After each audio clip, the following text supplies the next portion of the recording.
Assalamualaikum warahmatullahi wabarakatuh. Selamat datang di Jurnal Intan Indigo. Mugi sedaya tansah pinaringan rahayu sagung dumadi. Nah, kali ini Jurnal Intan Indigo kedatangan bintang tamu spesial. Siapa itu? Assalamualaikum Mbak Zizi. Waalaikumsalam, halo. Terima kasih Mbak Zizi udah bersedia meluangkan waktunya buat mampir. Kita sharing bareng ya di sini ya. Siap, ayo. Mbak Zizi Sahab, pertama kali aku kenalnya Mbak Zizi, bukan kenalnya, maksudnya cari taunya awalnya dari Instagram nih Mbak. Ngeliat-ngeliat, jadi suka lari juga kan aku, jadi cari tahu aktivitasnya Mbak Zizi, dari lari, suka lari, terus suka olahraga ya Mbak ya. Betul. Nah sekarang Mbak Zizi kesibukannya apa nih aktivitasnya? Masih syuting kah atau? Kalau sekarang masih olahraga pastinya, terus syuting nggak sesibuk dulu, jadi memang agak picky. Jadi hanya sebentar syutingnya, nggak terlalu lama. Terus juga lagi ngajar. Oh ngajar? Ngajar, jadi masih jadi asdos di salah satu kampus. Terus ngurus anak-anak. Pasti utama itu Mbak. Iya. Jadi udah nggak kayak dulu main sinetron gitu nggak ya Mbak? Sinetron enggak sih, sekarang aku lebih pilih web series atau film. Oh iya, yang nggak makan waktu terlalu banyak mungkin ya. Nah ngomong-ngomong kan di Jurnal Intan Indigo pastinya akan membahas tentang seputaran indigo kan ya Mbak. Nah kan Mbak Zizi ini aku tahu dari YouTube-nya Buzi Channel ya. Yes. Itu sempat sharing awal mulanya Mbak Zizi ini menyadari sebagai indigo ya Mbak. Aku sebutnya si indigo gitu. Ya. Itu dari mana tuh Mbak? Ceritanya gimana? Oke. Jadi awalnya itu sebenarnya udah kelihatan ada gelagat aku indigo itu dari umur 3 tahun menurut orang tua, dari mamaku. Jadi ya suka ngobrol sendiri gitu, tapi karena papaku backgroundnya medis, beliau tuh menilainya adalah anak ini punya teman imajinasi, ngobrol, main sendiri, tapi kok berkelanjutan sampai 4 tahun, 5 tahun, 6 tahun, sampai satu waktu tuh dulu papaku dinas di daerah Sumatera Selatan, bisa tiba-tiba tengah malam aku keluar kamar main di depan, ditanya mama ngapain, diajak main sama teman-teman aku. Nah itu udah mulai mama keganggu, udah mulai sensitif, kayak kok agak aneh anak ini.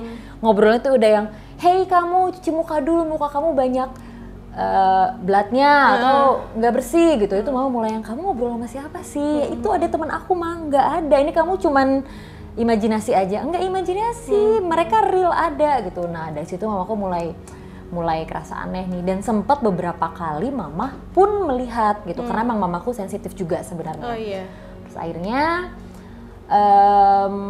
sampai umur 89 aku pindah ke Jakarta, itu sama papa dibawa ke psikolog, diajak ngobrol, diajak ke psikiater akhirnya, dibawa ke dokter syaraf juga akhirnya, ikutin serangkaian tes, dan akhirnya hasilnya adalah indigo. Indigo. Gitu. Dikasih tahu nggak Mbak? Maksudnya indigo itu kan ada macam-macam. Interdimensional kah atau yang lain gitu, saat itu dijelaskan nggak? Aku nggak dijelaskan karena mungkin masih terlalu kecil gitu kan. Dan sekarang aku nggak mendalami itu lagi. Oh, gitu. Oke. Tapi ini nggak apa-apa ya kita ngobrol santai. Nggak apa-apa. Aku seneng karena jarang-jarang ada yang sefrekuensi. Nah aku nggak tahu frekuensinya itu benar-benar karena memang kita ngobrol terus nyambung, atau ada sesuatu dari dalam hati yang emang bikin kalau aku tuh nyaman untuk ngobrol di sini gitu. Sefrekuensi, padahal ini first time baru pertama kali ketemu. Iya, pertama gitu. kali ketemu Mbak Zizi. Nah itu ceritanya gimana tuh Mbak? Kan pertama aku DM duluan ya, DM Mbak Zizi, say hi sama Mbak Zizi. Dari situ kah ngerasa sefrekuensi? Gitu. Aku nggak tahu, biasanya tuh kadang kalau ada orang yang mau ngebahas tentang indigo, tentang sixth sense, tentang apapun tuh aku udah nggak mau. Karena di Indonesia bukannya nggak diterima ya, tapi image-nya indigo itu lebih ke mistis kan, lebih ke hal-hal menyeramkan, lebih ke berbau hantu-hantuan. Makanya aku agak males ngebahas itu. Nah nggak tahu kenapa pas di DM Mbak Intan tuh aku langsungnya oke, langsung jawab. Terus aku cek jadwal bisa hari ini, dan bahkan sebenarnya hari ini aku tadi sempat ada urusan dulu. selesai aku langsung cabut ke sini, gak tau kenapa pengen aja gitu ya. Ada kayak ibarat gini, kayak ketemu lagi teman lama mungkin bisa dibilang bisa jadi. gitu. Sebenarnya kita pernah, aku merinding. Kita pernah ketemu kayak di Javu ya, tapi I don't know, nggak tahu di waktu yang lain. Di waktu yang lain, di dimensi yang lain. Yang lain, ya Allah, merinding. Beneran seriusan merinding. Iya nggak sih? Iya. Karena kadang aku suka nggak sadar, ya mungkin itu mimpi atau mungkin itu adalah alam bawah sadar aku tuh seperti jalan ke dunia atau dimensi lain. Merinding lagi. Ketemu sama orang yang aku nggak kenal, 5 atau seminggu kemudian aku bertemu dengan orang yang persis dengan situasi yang sama. Itu menurut aku the real indigo, bukan hanya sekedar melihat hantu ataupun hal-hal mistis. Menurut aku ya. Kalau aku sebutnya indigo murni. Kenapa murni? Karena memang gift dari Tuhan, gift dari Allah yang memang bukan hanya sebatas melihat yang serem-serem itu kan. Dan itu memang bisa di saat alam bawah sadar itu kita bisa ke waktu yang lain, kita bisa ke ruang yang lain dan kadang maju mundur. Iya nggak sih? Sama nggak sih? Iya, itu ada senang dan sedihnya sih ya. Karena sempat beberapa kali kejadian di aku mimpiin seseorang yang aku nggak kenal dan itu terjadi hal buruk sama dia seperti di mimpi aku. Itu aku nangis histeris karena kayak mempertanyakan ke Allah, aku dikasih tanda untuk harusnya kalau aku berusaha atau ngelakuin sesuatu aku bisa menyelamatkan dia kan sebenarnya, tapi aku nggak bisa ngapa-ngapain karena aku nggak kenal gitu. Aku sih nyebutnya waktu itu karena belum ada pengetahuan mendalam tentang ini. Aku jawabnya adalah itu dejavu aja mungkin. Hanya kebetulan Allah kasih tanda lewat mimpi akan terjadi hal seperti ini di hari ini gitu. Tapi ternyata berulang. Nah itu ya Allah, itu sedih banget karena maksudnya bener-bener abis ini begini nih, abis ini gini nih, abis ini kan, si ibu ini kejadiannya begini dan itu persis aku pilih, Allah kenapa gini? Detail banget. Aku awalnya nggak tahu, jadi pertamanya juga misalkan mimpi kok kejadian benar kayak gitu kan. Lama kelamaan aku kayak yang menghafalkan momen. Jadi ketika aku mimpi, tapi mimpinya itu sangat-sangat detail. Maksudnya kayak itu tadi, habis ini itu artinya bukan mimpi. Akhirnya aku paham begitu.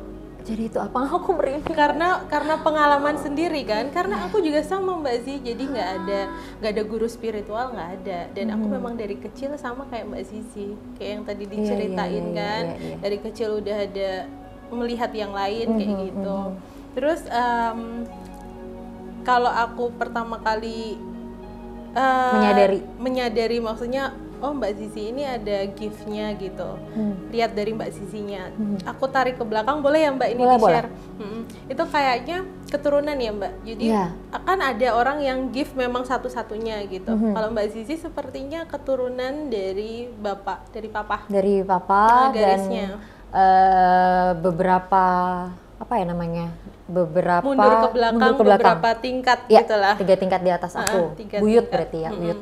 Karena infonya memang ini garisnya dari Abi, informasinya begitu, makanya begitu tadi kita ngobrol, aku cross check dulu nih ke Mbak Zizi, ternyata benar ya Mbak? Benar, dari Abi. Karena itu keturunan dan masih menurun ke anak pertama. Jadi kayaknya emang generasinya tuh lebih ke anak pertama. Iya, memang kayak gitu sih Mbak, memilih tanda kutip. Iya sih.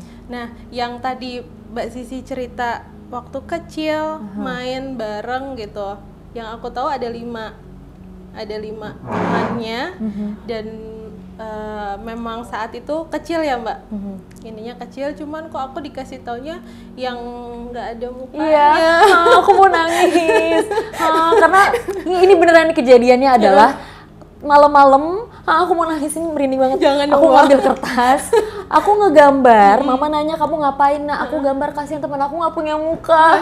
Aku mau nangis karena kayak gitu beneran. Jangan nangis lah. Iya, soalnya ada 5 waktu tadi. Aku tuh terbersit gitu loh, kayak ngelihat yang sekilas gitu loh. Dan kadang dia masih suka datang karena aku tuh bener-bener meninggalkan dia ketika aku mau pindah ke Jakarta. Aku bilang jangan ikutin aku. Iya, Mbak Zizi yang stop. Gitu, kenapa? Karena akunya nggak nyaman, lingkungan aku nggak nyaman, nggak bisa terima kamu karena aku nggak tahu itu orang atau bukan waktu itu. Kamu nggak boleh ikut, takutnya teman-teman aku nggak suka kamu gitu. Tapi bener ya Mbak, dari 5 itu memang 1 itu yang berbeda? Iya. Oh iya benar. nggak tahu ini serem atau apa, nasi yang flat itu justru yang paling deket dan paling intens sama aku. Bahkan ke anakku yang pertama, dia suka sesekali nongol. Oh, pantes. Pertama kali lihat anakku, dia lihatnya si ini makhluk, itu dia demam beberapa hari, nggak mau ngomong, nggak mau interaksi sama siapapun, sampai akhirnya aku cuma ngomong gini, aku tahu apa yang kamu lihat Kak, Khalif kan. I feel you, Mommy ngerasain apa yang kamu rasain. Kamu nggak usah takut sendirian karena Mommy akan selalu ada sama kamu. Ada Allah, nggak usah takut. Kita sama-sama makhluknya Allah, derajat kita jauh lebih tinggi. Jadi kamu nggak usah takut dan Mommy akan selalu nemenin. Waktu dia langsung nengok, langsung peluk aku, terus yang thank you Mom. I'm better now, dia ngomong gitu. Jadi memang selama beberapa hari itu dia tuh kayak mendem karena dideketin terus, dipepetin terus gitu. Jadi sekarang dia reaksinya dia setiap melihat hal-hal aneh atau dia bermimpi sesuatu nggak separah aku dulu. Kalau dulu mungkin karena orang tuaku kaget, orang tuaku masih mencari tahu, masih bertanya sama leluhur aku gitu, kok bisa gini, sampai akhirnya dikasih tahu sama nenekku. Jadi akunya tuh masih kayak antara dipercaya atau enggak gitu. Nah kalau Khalif karena akunya udah tahu kayak apa, dia jadi lebih bisa menerima. Iya, dan gitu. Akhirnya mau cerita gitu. Jadi kadang suka kalau ketemu teman-temannya, hati-hati ya, di situ ada butterfly itu maksudnya Miss K. Oh, Masya Allah. Butterfly, butterfly cantik Mbak. Kalau Miss K kan dia nggak mau ngomong buruk, karena kalau bilang buruk nanti dia akan nyamperin aku terus marah Mam. Jadi aku bilang dia butterfly. Oke, Kak, butterfly. Jadi dia maksudnya terbang-terbang. Iya, gitu. Bener sih. Miss K itu kan selalu menampilkan sosok yang paling baik ya, walaupun aslinya beda. Kan dia gitu butterfly kan. aja Mam. Oke, berarti ternyata aku tahu alasannya kenapa begitu Mbak Zizi tadi cerita ada teman imajinasi main keluar tuh langsung set lewat, tapi kok yang ini ya gitu, ada sih yang mukanya yang baik, yang mendingan sih ya sebenarnya nggak baik, tapi kenapa itu yang dikasih tahu? Nggak tahu. Dan kalau boleh jujur waktu aku kecil itu dia yang paling baik, yang paling kayak apa ya? Nemenin gitu. Kayak seorang sahabat gitu ya. Iya, cuma ya karena aku tahu tidak baik bersahabat dengan mereka, betul. Jadi ya aku menarik diri, kasih batasan gitu. Nah untungnya mereka karena kita sama-sama dari kecil, dia tahu kalau aku harus berkembang, aku harus punya keluarga, nah dia akhirnya menjaga jarak. Tapi itu bagus Mbak Zizi, karena kenapa aku bilang gitu? Karena dunianya mereka itu akan terus ngikutin kita kalau kita yang nggak kasih jarak sampai kapanpun. Walaupun ibaratnya Mbak Zizi udah berkeluarga, udah beraktivitas, ketika kita nggak kasih jarak, mereka akan ikut terus gitu. Yang 5 itu akan dengan wujudnya yang tetap kecil kan? Iya, itu tetap dia. Ikut terus. Tapi yang satu ini bisa dibilang apa ya? Kalau orang Jawa bilang ngeyel apa sih? Bener, dan lucunya gini, suamiku tuh orangnya sangat logis, Mas Prabu tuh logis banget orangnya. Dia itu sampai baca jurnal tentang telekinetik lah, tentang paranormal activity lah, karena dia nggak percaya kalau tentang kesurupan, indigo lah, bisa lihat hantu, dia nggak percaya. Jadi dia cari jurnalnya dan ternyata semua ada. Di Amerika tuh jurnalnya ada dan masuk akal gitu. Sampai one day setelah nikah, dia sekarang jadi lebih sensitif. Mungkin karena kelamaan kena auranya aku ya, dia jadi pernah beberapa kali digangguin, pernah beberapa kali dikasih lihat gitu. Jadi sekarang dia menerima kalau ya kita hidup nggak sendiri dan memang setiap orang dikasih kekurangan dan kelebihan itu. Gitu. Biasanya gitu sih Mbak, kalau udah menikah walaupun kayak gimana nggak punya kesensitifan itu akhirnya akan bisa kebawa ya. Kebawa. Jadi kalau aku kepikirnya yang tadi terus tuh Mbak, jadi dia tuh aktif banget, yang satu sosok sebentar lagi akan muncul rasa diomongin nih kayaknya, hey ngomongin aku ya. Aku dalam hati kayak yang stop bicara tentang dia, karena dia kalau kan udah dikasih jarak tuh, dia tuh kayak cuman yang ngasih tahu ini loh tampilanku seperti ini yang flat gitu kan. Tapi kalau dia terus diomongin, terus dipanggil, kayaknya kayak ngundang. Kepanggil, iya. Biasanya gitu. Cuman kan kita nggak mau itu. Nggak mau, jangan. Jadi balik lagi ke Mbak Zizi, jadi habis dites, terus dinyatakan Hasilnya. indigo, itu kan saat itu masih kecil ya Mbak? Ya. Yang pasti kan belum tahu indigo itu seperti apa. Belum. kayak gitu. Iya, aku sempat ngurung diri hampir 1-2 bulan. Jadi aku lebih suka di rumah, nggak mau punya temen. Kalau mau punya temen, aku kayak nunjukin kalau aku nggak nyaman sama mereka, aku ngomong sendiri. Ya sebenarnya aku ngomong sama yang lain. Saya udah nggak ada yang mau temenan sama aku. Dan meledaknya adalah, klimaksnya adalah ketika aku menstruasi pertama kali. Oh itu Kenapa tuh? sensitif banget. Lebih. Serem banget sih itu, aku sampai histeris, sampai nangis gitu. Aku ngeliatnya lebih menyeramkan. Kalau dulu aku melihat mereka seperti sahabat. Iya. Mungkin karena aku belum terlalu ngerti ya, masih kecil. Fisiknya masih manusia biasa. Masih manusia biasa. Nah itu momennya pas aku mens pertama kali. Aku lagi syuting, waktu itu aku udah mulai syuting sinetron. Itu di lokasi sering banget aku kesurupan. Dan awal-awalnya orang-orang di sekitar aku nggak percaya, maksudnya si Zizi mah cari perhatian. Nah itu aku paling sebel kalau digituin ya, karena mungkin masih terlalu awam ya masalah apa tentang indigo, tentang sixth sense tuh di Indonesia. Image-nya adalah masih tentang hantu, tentang kesurupan, cari perhatian gitu, belum tahu intinya seperti apa kan. Nah itu pertama kali aku mens, lebih sensitif, sering banget kesurupan, sering lihat yang lebih menyeramkan, sering mimpi yang aneh-aneh. Dan akhirnya sembuhnya adalah ketika aku ketemu sama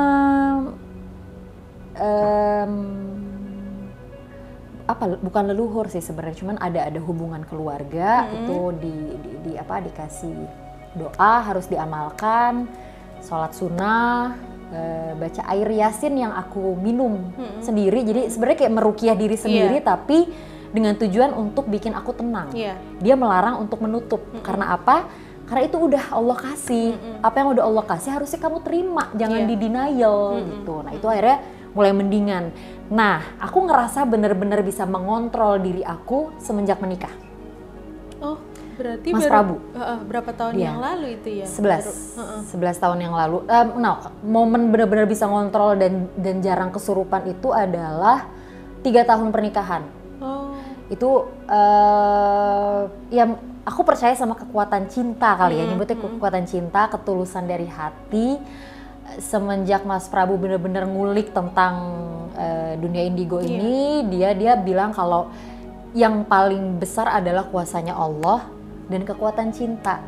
Jadi kamu nggak boleh takut, kamunya nggak boleh reject, kamu nggak boleh denial, kamu harus terima. Itu terus yang dia masukin ke aku gitu, yang dia apa namanya, hypnotize ke aku kalau oke, gue harus terima, nggak boleh denial, kita bersahabat mungkin gitu. Nah semenjak itu kalau aku lihat atau aku ngerasain sesuatu ya aku udah nggak takut, udah bisa nerima jauh lebih baik daripada prosesnya dulu. panjang ya Mbak. Prosesnya melelahkan.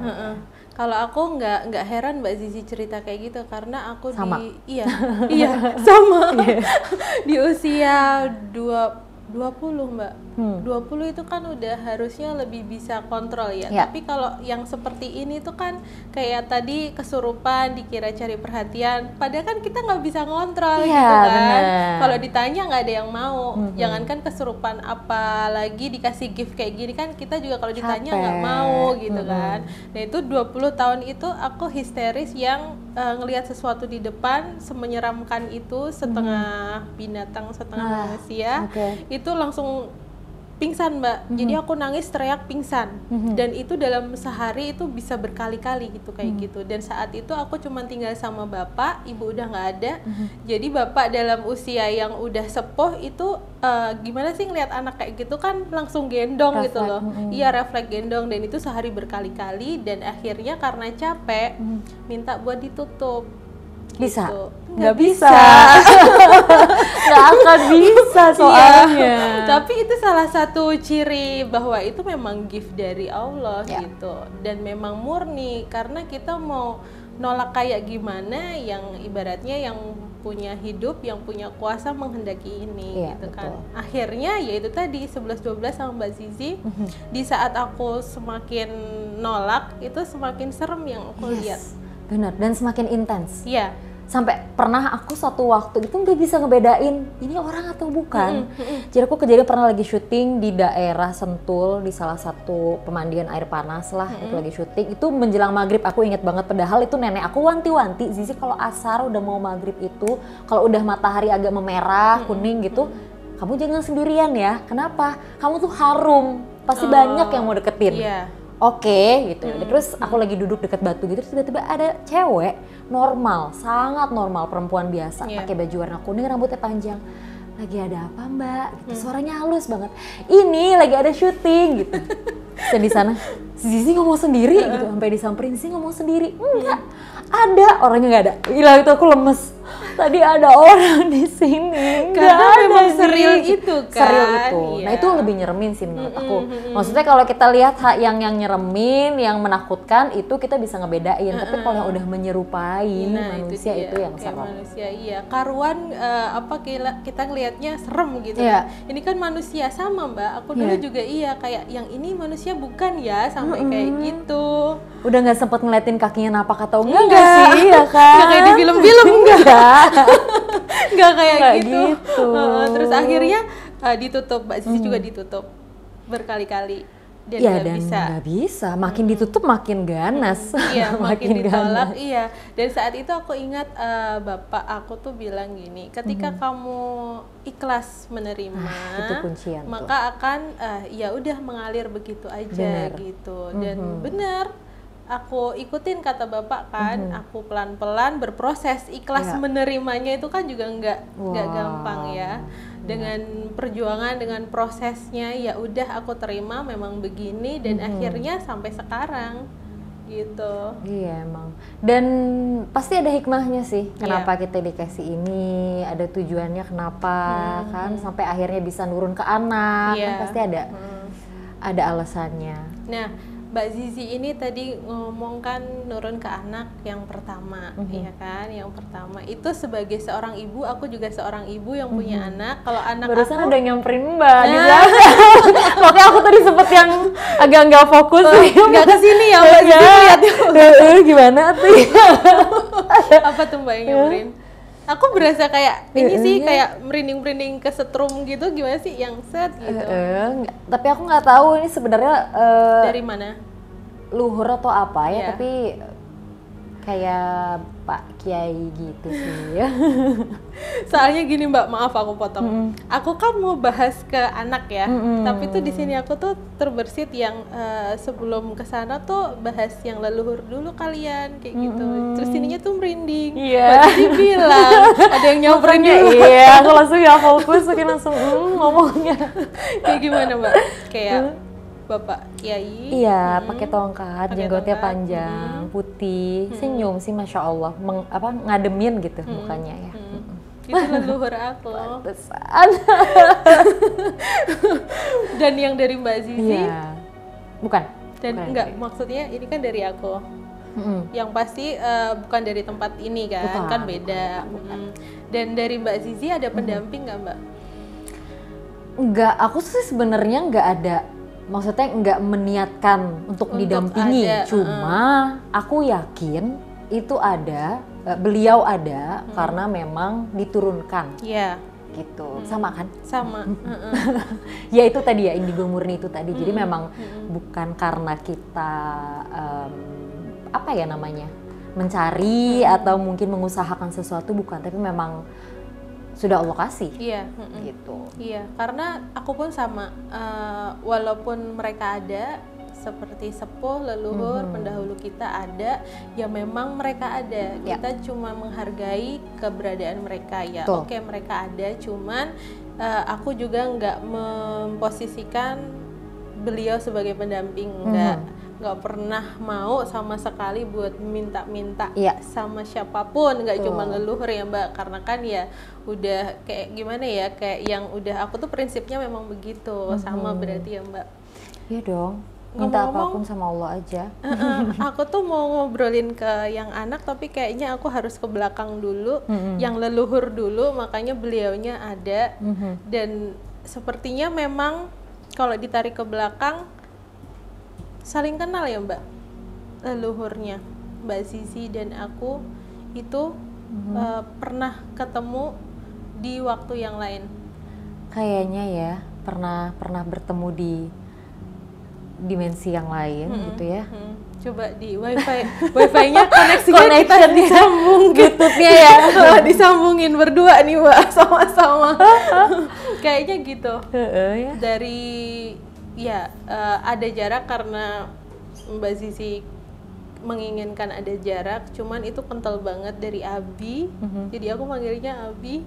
Dan itu leluhurnya itu menginformasikan bahwa dulunya itu sama leluhur aku yang barusan, yang Mbak Sisi lihat, dan sekarang masih ada ya Mbak? Masih. Itu pengen, jadi beliaunya pengen disampaikan itu masih ini loh, masih kayaknya ada hubungan. masih ada kaitannya dari Sunan, aku nggak tahu. Teret. Aduh, jadi udah lama nggak ngomong kayak gini, bener deh. Udah lama menutup diri. Selama ini aku menutup diri sih sebenarnya.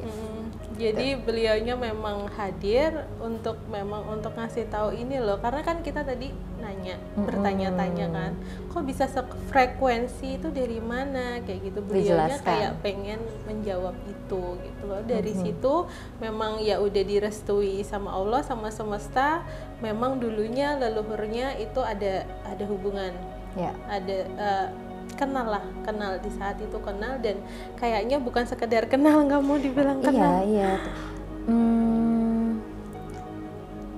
Kalau dari leluhurnya Mbak tuh kayak memang dari keraton. Dulu tuh pernah menyebarkan agama Islam. Makanya sepertinya tuh dari Sunan, tapi aku nggak tahu Sunan yang mana. Iya. Gitu. Iya, dari situ nyambung, makanya aku merinding. Aku nggak berhenti Mbak dari tadi. Jadi ya bisa dibilang beliaunya itu eyang yang ingin mempertemukan kembali cucunya, kayak gitu. Sama, dan saat ini pendamping Mbak Zizi kelihatan sih, walaupun nggak sedekat aku. Iya. Ada jarak. Karena akunya jarang berkomunikasi gitu. Iya, ada jarak aku ngeliatnya ada jarak. Jadi hanya memantau ya, bukan mendampingi. Bukan. Gitu. Kalau beliaunya ini kan hadir sedekat ini sama aku gitu kan. Walaupun itu tadi sebenarnya aku juga ada batasan. Cuman kalau Mbak Zizi itu memantau dari jauh. Tapi beliaunya kasih apa namanya? Ini loh fisikku seperti ini, dan memang kayak penyebar agama Islam zaman dulunya. Khas banget ya Mbak agamanya. Cara berpakaiannya pakai ini apa? Eagle namanya. Iya, yang sorban. Kain digituin kan. Iya, khas banget ini agamanya. Cuman senyum, dan ya ini jawabannya kenapa kalian bertemu saat ini, kayak gitu. Ada tujuannya. Ya. Apa itu PR-nya Mbak? Aduh, berat nih kayaknya pas nisfu Sya'ban disuruh berdoa kayaknya di sini. Ya loh. Ya Allah, alam pas hari Kamis nisfu Sya'ban. Iya.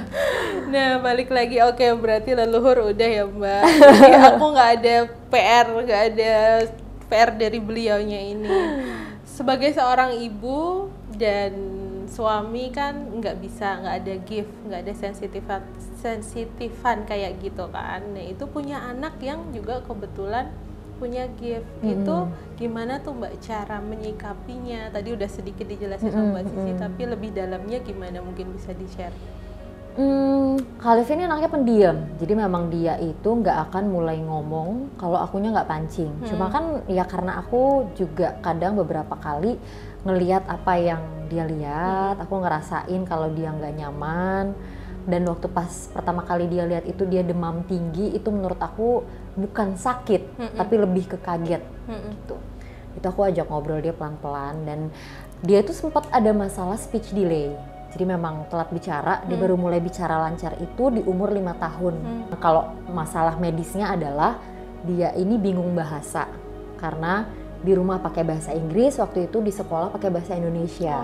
Gitu. Sedangkan dia itu memang lebih dominan di bahasa Inggris. Jadi kalau mau bahasa Indonesia agak susah. Nah, kalau aku punya pendapat lain, kalau beda dia deh, Mbak. speech delay-nya dia adalah shock, berat bebannya. Iya. Dan memang karena dia anaknya pendiam, jadi dia nggak berani bicara. Gitu. Bahkan beberapa kali dia bicara dengan bahasanya sendiri. Gitu. Tapi kan karena background keluarga aku sangat medis, sangat logis, suamiku juga berpikirnya ini karena memang masalah speech delay, jadi ya sekeluarga menganggap ini memang masalah speech delay. Tapi aku punya pandangan lain. Dan ini jujur aku belum pernah omongin ke keluarga, even ke suami kalau aku punya pandangan ini. Kalau salah satunya adalah dia tuh terlalu berat menghadapi ini dari kecil, ya karena kan mental anak beda-beda. Ya, ada yang memang dari kecil bisa menerima dengan cepat, legowo, ada yang shock, kaget, nggak tahu harus gimana, harus ngapain, dan even berbicara pun susah gitu. Menurut aku Alif seperti itu. Jadi setelah dituntun pelan-pelan, diajarin baca doa, dikasih pandangan, terus juga ikut terapi speech delay, maksudnya diajak komunikasi pakai bahasa Inggris lebih lancar, akhirnya dia bisa bicara sendiri. Dan aku yakinin kalau ini bukan masalah, gitu. Ini bukan masalah, ini adalah gift karena kamu orang luar biasa yang Allah pilih untuk bisa dapetin ini dalam hidup kamu. Itu dia langsung yang kayak oke, I'll take it, aku ambil ini, aku jalanin ini, aku terima ini. Udah. Langsung plong ya, langsung plong dia sisi juga. Anaknya. Ya, jadi sekarang nih kalau lihat apa-apa ya cuma diomongin aja. Ya cuman, Mom, tadi aku lihat ada kids banyak main bola. Di mana Kak? Itu di basement di parkiran. It's 9 o'clock at night Kak. Malam-malam ngapain tuh anak kecil main bola? Aduh, mungkin kayaknya mereka dimarahin sama mominya. Ya deh Kak, gimana Kakak aja. Sekarang tadi aku lihat butterfly terbang dari jendela sana ke jendela sana. Malam-malam Kak. Iya. Oke, gitu. Tapi nggak takut ya? Awal-awal takut, tapi sekarang kayak udah terbiasa. biasa. Pernah one day nginep di rumah mamaku.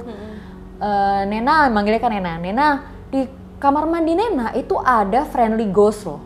Mamaku langsung, apa? Friendly ghost? Iya, ada ghost kayak aku, kids juga. Tapi dia baik, dia nggak akan ganggu kok. Nena tenang aja. Jadi kadang kalau ada bunyi tik tik tik air gitu, kalau kita kan mikir oh kerannya kurang kencang, oh enggak Nena, itu dia lagi main air. Ya Allah. Mamaku anak kamu kenapa nyeremin banget. Ngomong gitu, ya, ngomong gitu. ya. Karena aku bilang apapun yang kamu lihat omongin aja. Iya. Supaya dianya lega. Iya benar, karena itu sangat membantu buat dia nyaman, terus nggak tertekan kan, jangan sampai kayak kita ya. Iya, dulu kan edukasinya kurang kan, jadi ya gitu deh. Dibawa diam kan makin tertekan, makin gak enak. Kayak yang aku tadi bilang, aku lihat tuh jerit pingsan. Pernah suatu ketika di dalam kamar mandi, aku ngelihat dari atas tuh ada anak kecil, jadi kan di atas tuh kan kaca Mbak. Jadi ada anak kecil itu nanya, mamaku mana? Gitu. Jadi aku langsung menggigil, jerit terus sampai yang gemeter, tapi nggak bisa buat buka kamar mandi. Jadi yang di luar kan juga bingung gitu Mbak. Shock kayak soalnya gitu. kan. Sebegitu menakutkannya dulu aku. Tapi ketika kita ikhlas, bukan aku lagi, tapi ketika kita ikhlas akhirnya bisa lama-kelamaan bisa adaptasi ya Mbak, bisa menerima. Dan dulu kan Mbak Zizi sering kesurupan ya Mbak, terus sering lihat yang mungkin serem-serem. Nah itu bedanya dulu sama sekarang, sama yang dilihat itu bedanya apa? Kalau yang dilihat sih sebenarnya aku yakin gini, mereka itu akan menunjukkan wujud seperti apa yang kita bayangkan. Jadi kalau misalnya pas awal lihat, serem nih, enggak serem kok, enggak serem.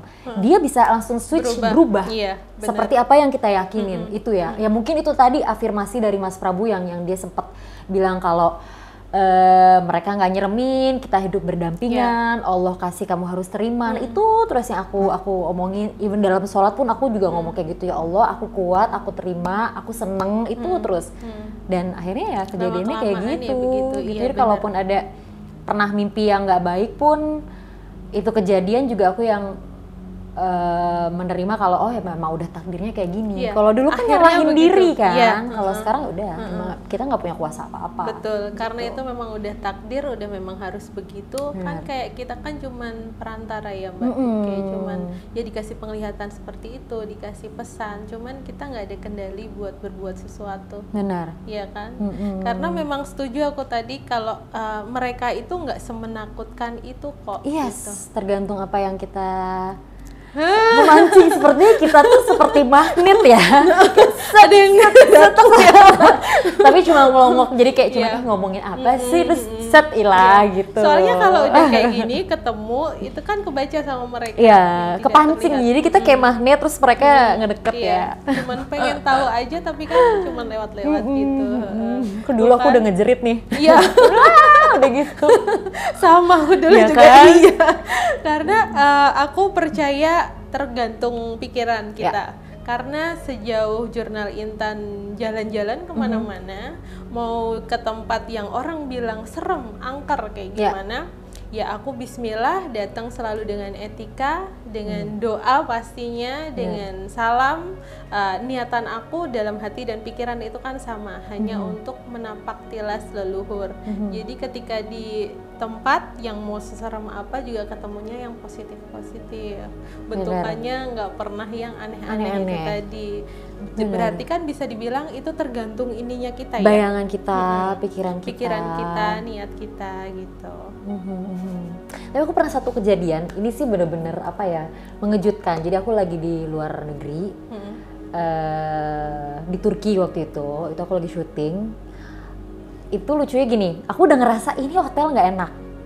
Masuk itu nggak enak, cuma kan ya nggak mungkin di luar negeri ada Mr. P or ada Miss Mbak K. K, itu tuh nggak mungkin lah ya, di sini hantunya berbeda gitu. Kayak ya udah, aku tidur sama temen aku gitu, sekamar. Terus karena aku kalau udah nggak nyaman, biasanya aku setel murotal, pengajian dari surah Al-Baqarah sampai habis lah gitu. Di sebelah kiri aku itu aku udah momen tidur, udah deep sleep, ada yang ngaji dong. Pas ayat kursi, pas ayat kursi di kuping aku, pas aku nengok itu ada laki-laki besar banget lagi pegang tasbih ngaji. Aku, oh Allahu Akbar, ini jin Turki nih kayaknya. Jadi kayak Bisa bayangin ya. Kayak bukan ditantangin nih, tapi kayak karena kitanya takut, terus tujuan aku pasang murotal itu adalah untuk mengusir. Mereka ngerasa kayak, kok lo ngusir gue nih gitu, ini tempat gue, lo yang numpang. Oke, gue bisa ngaji, gue jin muslim, gue tunjukin gitu. Jadi persepsinya gini, aku sama Mas Prabu setuju dengan adanya pembersihan, tapi tujuannya adalah bukan untuk mengusir, bukan. tapi untuk ngasih tahu ke mereka kalau kita mau tinggal di sini, tujuannya untuk baik-baik, merinding. Kita tinggal berdampingan. Karena aku Islam, aku pasang murotal dengan ritual aku percaya Allah, ini yang aku lakukan. Kalau kamu mau stay di sini, it's okay, tapi Silahkan, jangan ganggu, gitu. Jadi makanya dia kalau nanya, Mas Prabu nanya kalau datang ke suatu tempat, aku setel Quran, dia nanya, tujuannya buat apa? Biar aku tenang, bukan untuk ngusir kan, bukan. Karena kalau kamu tujuannya udah ngusir, itu pasti negatif. Jadi mulai dari situ aku udah oke, mindset gue harus berubah nih, dan jauh lebih baik ternyata. Bener gitu, itu pemirsa. Karena kan kita nggak bisa seenaknya kita datang ke suatu tempat, terus kita kan tamu ya Mbak. Bener. Ada tuan rumahnya, kita datang di rumah orang, nggak bisa dong kita tamu yang nyuruh-nyuruh pergi orang. Sama banget tuh, banyak kesamaannya ternyata ya. Kan? Dan terus makanya kita juga sama-sama belajar, khususnya aku sih belajar. Jadi ketemu makhluk yang seperti apa itu kita nggak boleh yang sembarang musir kayak gitu kan. Ini ngajinya jagoan dia. Iya. Bagus banget tartilnya, aku sampai kaget tiba-tiba. Kok kayaknya handphone gue taruh sebelah kanan, ini ngaji ya. Suaranya suara Sudais nih, Syekh. Terus kok ada suara double di sebelah kiri, kok beda pas aku nengok, Masya Allah. Dan itu kan nggak bisa gerak kan, lemas, Allahu Akbar. Kayak aku langsung yang, oh dia ngerasa terganggu karena gue tujuannya buat ngusir nih gitu. Jadi ya memang gitu, harus saling menghargai ya. bentukannya gimana tuh Mbak? Kan biasanya kan orang bertanya, kenapa sih di Indonesia kok Miske yang kayak gitu kan, Black Giant tau kan? Mr. G. Ya. Mungkin karena itu bukan mitos ya, legenda yang diiyakan, akhirnya itu jadi sebuah kebiasaan, diterima dan diomongin terus-menerus sama masyarakat, terbentuklah stigma itu menurut aku. Terus ya udahlah, si mereka-mereka ini menunjukkan dengan apa yang kita omongin dan kita bayangkan. Jadi adalah si Mr. P, adalah si Mbak K, Mr. G. Iya, mewujudkan nyata ya. Kan kalau di luar mungkin adanya apa sih namanya? Dracula lah atau apa?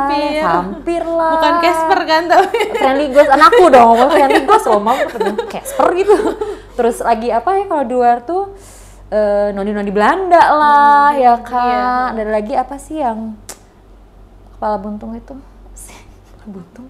Gak ada kepalanya. Ya, yang kayak gitu-gitu gitu. Jadi kayak emang yang dibentuk sama masyarakat, diomongin, dan mereka kan meniru apa yang kita yakini. Mereka kan membaca pikiran kita kan. Nah, mereka tahu gitu. Terus akhirnya mewujudkan gitu. Jadi sejauh ini yang paling serem apa buat Mbak Zizi? Paling serem itu adalah waktu pertama kali aku bisa lihat, pertama kali menstruasi, aku umur berapa tuh ya? Itu lagi syuting di salah satu TV swasta zaman dulu, itu emang gedungnya kayak udah lama nggak dipakai. Itu aku lagi syuting, lagi take, lagi bener-bener lagi suasana syuting gitu, lagi dialog, terus tiba-tiba aku denger bunyi pluk, itu kepala gelinding. Masya Allah. Kepala gelinding gitu, aku yang gubrak, pingsan, terus kesurupan 4 jam. 10 kru cowok megang aku mental semua, nggak ada yang bisa gitu. Maksudnya kalau gue mau cari perhatian nggak mungkin kekuatan gue sebesar itu gitu. Terus akhirnya ya diceritain ternyata asal muasalnya dulu pernah ada seseorang yang dibunuh di situ, Jane Corinne-nya mungkin ada di situ, dipenggal bla bla bla gitu. Tuh kan, itu menurut aku tuh paling serem sih, maksudnya denger kayak gini tuh aku jadi visual, ikutan ke bawah ya, ke bawah kayak gitu, kayak yang meninggalnya diapain gitu, jadi tahu. Itu tuh menurut aku paling serem karena mungkin mental aku belum siap kan, terus tiba-tiba ngelihat yang se-ekstrim itu. Aku cerita sama semua orang yang ada di sana nggak ada yang percaya, mereka mikir oh Zilo kecapean, semalam syutingnya udah sampai malam banget, lo butuh istirahat. Enggak, gue nggak butuh istirahat, mas mau gue capek, kekuatan gue gede banget, 10 orang nggak ada yang kuat kan. Akhirnya percayalah semuanya setelah berkali-kali aku kesurupan. Jadi pada hafal ya. Hafal. Dan sekarang berarti udah bisa dikendalikan, ibaratnya on off ya Mbak ya? Ya, jadi kayak tergantung aku aja, kalau aku lagi pengen nanggepin kalau akunya lagi cuek, aku pura-pura nggak lihat aja, walaupun kadang-kadang suka rese ya kan. Walaupun ada ya kan, tetap ada. Kalau gitu. Untuk mimpi Mbak? Nah, mimpi tuh yang bukan masih... mimpi sih ya sebenarnya. Nah, itu aku kadang suka bingung apa kalau ya aku namanya. Nyebutnya kayak perjalanan spiritual di alam bawah sadar. Karena kalau mimpi itu kan lebih ke bunga tidur ya, yang bukan berarti apa-apa kayak gitu kan. Kadang memori ya kalau mimpi. Nah, kalau ini kan real, bisa ke belakang, bisa ke depan. Kalau aku nyebutnya sih visualnya dari perjalanan spiritual. Itu bisa dari kitanya yang pernah menjalani, bisa jadi leluhur kita, old soul-nya kita gitu. Itu masih sampai sekarang? Masih, beberapa kali memimpikan orang yang akan meninggal atau mungkin akan ada hal buruk. Tapi nah sedihnya adalah mimpi itu di aku dominan akan terjadi hal buruk. Jeleknya itu, bad news di aku. Iya, kayak nightmare nggak sih? Banget, ya jadi kan? aku kadang kalau udah mimpi itu tuh tenaga abis karena kayak bener-bener rasanya aku ada di situ, real gitu. Tapi apa yang ada di depan Mbak Zizi itu seperti nggak ngelihat Mbak Zizi? Yes. Sama, karena aku seperti itu. Aku pernah tuh dikasih penglihatan yang pesawat kecelakaan di Indonesia. Itu detail itu Mbak, dari lambang pesawatnya apa, kayak gitu. Dan aku tuh keadaannya di dalam pesawat gitu. Ya Allah. Jadi aku memimpikan kejadian dan itu benar terjadi, Mbak. Allah. Di sini di Indonesia itu berapa waktu sebelumnya aku cerita sama suami kejadiannya begini karena memang satu-satunya yang bisa diceritain kan suami ya. Orang lain nggak mungkin sama soalnya. Benar. yang paling mengerti kita gitu ya. Terus akhirnya aku ngelihat banget gimana kejadiannya dan itu sampai sekarang kayak gitu sama berarti. Kalau untuk flashback pernah baru tapi 2 ini minggu barusan yang juga sih. flashback loh. Iya. Yang leluhur kan flashback. Iya sih. Tapi itu kan good way, maksudnya hal yang baik kan. Iya. Karena aku lebih sering kalau yang mimpi atau dejavu itu akan terjadi sesuatu yang kurang baik. Itu sih kadang makanya aku setiap bangun tidur kadang suka nangis gitu. Kenapa sih aku dikasih yang jelek-jelek kayak gini? Yang bagus-bagus dong. Maksudnya mungkin Allah mau ngasih tahu, mau kasih sign bakal ada hal baik gitu. Aku lebih happy. Ini nggak hal buruk. Kayak ada seseorang tokoh besar mau meninggal. Ternyata beliau ini sudah sakit lama tapi diumpetin ke publik dan ternyata beberapa bulan kemudian meninggal. Oh, itu aku lemesnya gitu. Karena aku pikir awalnya aku denial, cuma ngerasa itu cuma mimpi aja. Pas dia meninggal itu aku yang gue mimpiin dia 2 bulan yang lalu, kenapa bisa gitu? Iya, ngerti banget rasanya sama Mbak. Karena kayak gimana sih, kaget, kayak yang deg-degan banget gak sih pas beneran itu terjadi gitu. Siapa yang bilang indigo itu enak? Nah, kan jadi salah ya kalau buat orang yang kan banyak tuh kayak pengen dong jadi kayak Mbak Zizi misalkan, bisa kayak aku kayak gitu, bisa ngelihat kan, enggak ya Mbak. Karena semua itu yang dipaksakan pun enggak baik. Ya. Kayak misalkan ya dikasih porsinya, nggak bisa melihat yang tak kasat mata, ya sudah diterima gitu kan, disyukuri. Karena indigo itu ya begini, maksudnya nggak hanya tentang hantu, mistis gitu. Aku dulu pernah ini nih Mbak, dikasih penglihatannya itu tentang musibah, tsunami pernah. Allahu Akbar. Terus yang gunung meletus juga iya, kayak gitu kan. Kita nggak bisa request ya, nggak mau gitu kan, nggak bisa, kecuali kalau flashback itu kan masih bisa dikendalikan. Misalkan kayak yang ini tadi, flashback pengen tahu ke belakang kayak gimana, itu kan bisa dikendalikan ya. Benar. Jadi untuk pesannya dari Mbak Sisi pribadi buat teman-teman sahabat jurnal Intan Indigo, apalagi dengan fansnya Mbak Sisi ya kan, itu apa tuh Mbak pesannya buat mereka? Jadi orang bersyukur aja sih. Apa yang udah Allah kasih itu udah hal yang paling baik yang udah kita terima. Jadi disyukurin, dijalanin, diterima. Pasti Allah akan kasih hal yang lebih baik dari apa yang kita bayangin. Iya, ikhlas diterima. Ikhlas. Dan semoga kita saling mendoakan ya Mbak. Amin, semoga kita memang selalu dituntun sama Allah untuk bisa mengemban amanah ini sesuai dengan jalurnya yang positif. Ya kan yang Mbak? Jalurnya sesuai dengan jalurnya. Makasih Mbak Zizi. Sama-sama. Semoga next time mungkin bisa penelusuran. Boleh, ayo dong, aku semangat. Makasih ya Mbak Zizi. Sama-sama. Terima kasih Jurnal Intan Indigo. Jangan lupa subscribe, like, dan share. Wassalamualaikum warahmatullahi wabarakatuh. Waalaikumsalam.